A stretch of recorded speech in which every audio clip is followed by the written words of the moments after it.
Hey everybody, thank you for tuning into my channel, Losing It.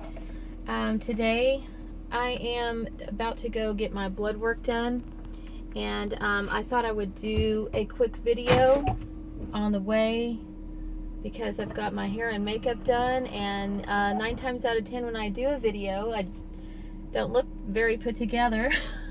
So I thought next time I had my life together I would just do a video. Yeah, that's good.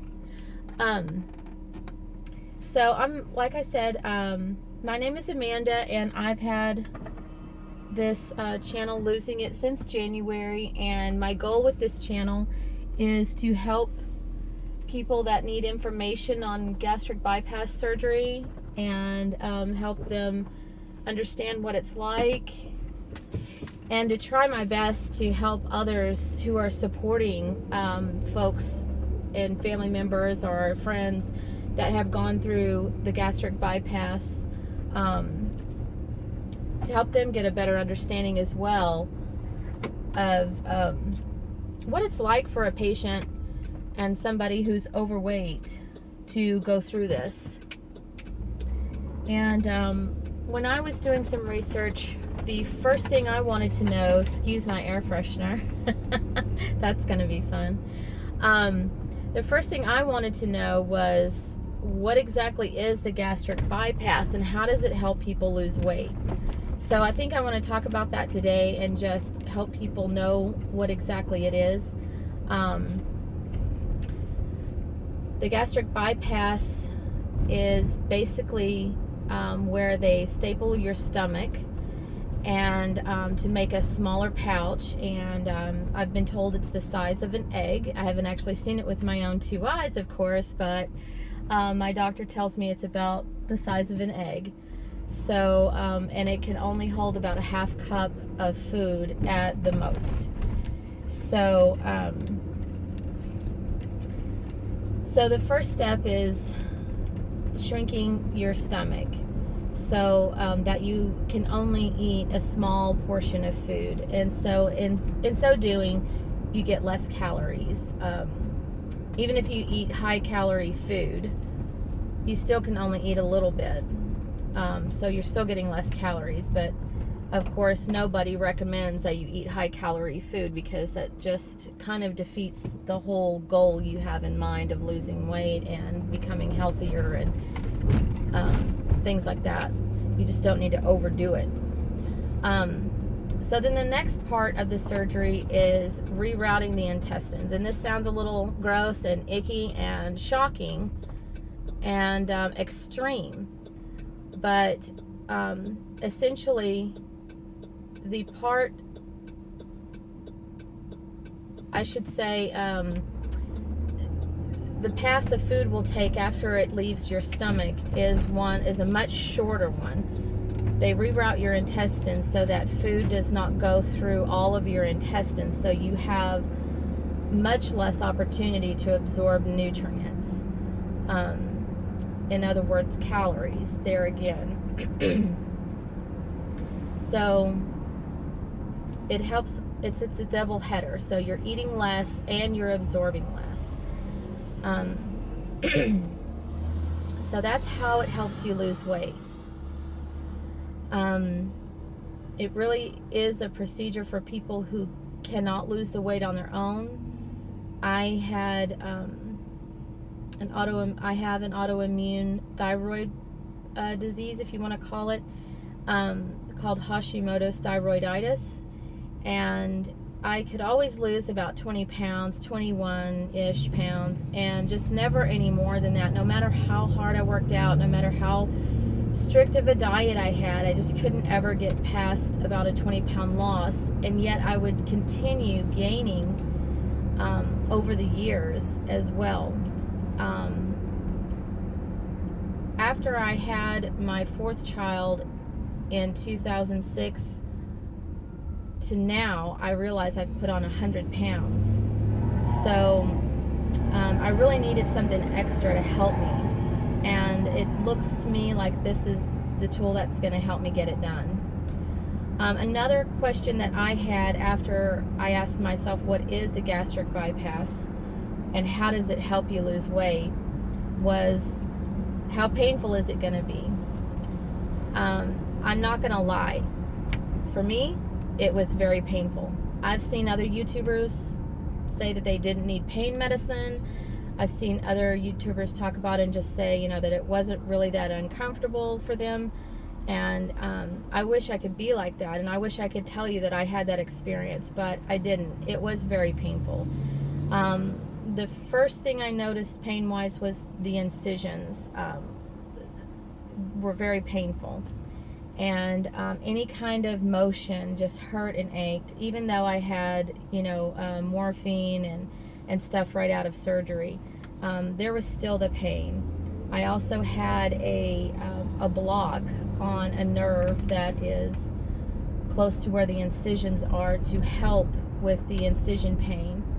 And still, I guess my nerves are strong. It just wasn't, I didn't feel like it helped a whole lot because I was in so much pain. But in retrospect, if I hadn't had that block, it probably would have been way worse. So I would definitely recommend getting the block if it's available to you and if you're able to take it. The next thing about the pain that I noticed was the gas pressure from surgery. They have to inflate your body cavity to put space to work in your body. So that pain is really awful. And for me, it lasted a good 2 weeks. And then after that, off and on for about 8 weeks. And that was what I was told. That's what I was expecting. And so that's what happened for me. So pain was a big deal. I took hydrocodone for, I want to say it was 3 weeks, and that last week it was just as needed, just as I felt it. So although the pain was really intense at first, it got better. So it doesn't last forever, and that's what I kept reminding myself too, was that this isn't going to be forever. This is just for a little while, and maybe that will help you to deal with the pain from surgery. The next thing I wanted to know when I was doing some research was, what is the recovery time and how long am I going to be needing care? And I can say that varies. Usually, for me, I was up on my feet and going right away. They had me walking right away after surgery. Well, I wouldn't say right away, maybe 3 or 4 hours after surgery. I was up and walking the halls of the hospital, and I stayed for 3 days and 2 nights, and I walked all day long, just walk, because that was the only thing that relieved the gas pressure up in my shoulders and my body cavity, my abdomen, in my chest. So I just continued to walk because that's what made me feel better, and I encourage everybody to do that. I think that helped me tremendously. What was I saying? Yes, recovery time. I would say that I was back to full functions, full mom functions, about 24 hours after my last dose of hydrocodone. So that was about 3 weeks. And I know some people it's a lot less, but before, and that just means that I could drive again. Driving is a big part of what I do as a mom. So that was a big thing that I needed to get back to doing. Other than that, my family was great. They really took care of me and pampered me. So I really didn't have to do much of anything else. Also, my kids are a little older, so they're able to do for themselves a lot more too. So that helped. So So that was my experience with recovery. I know I expected about a week, and I don't know if that's realistic or not. Looking back, I feel like for me it wasn't realistic, obviously, but maybe 2 weeks would be more realistic of an idea for people who need to know how long they're going to be out. But you definitely can't drive until you're off your pain medicine. So you do need to consider that. If the pain is intense for you, you're going to be on pain medicine longer and you're not going to be able to drive. So just consider that. And I've decided to try to make this channel a little bit more than a hobby, so I want to encourage everybody to like the videos that I'm posting if you feel so inclined, and to subscribe and join me. I will definitely subscribe to your channel back and build a community here for us. So I guess that's all I have for today. So until my next video, I hope you join me and continue to lose it. Bye-bye.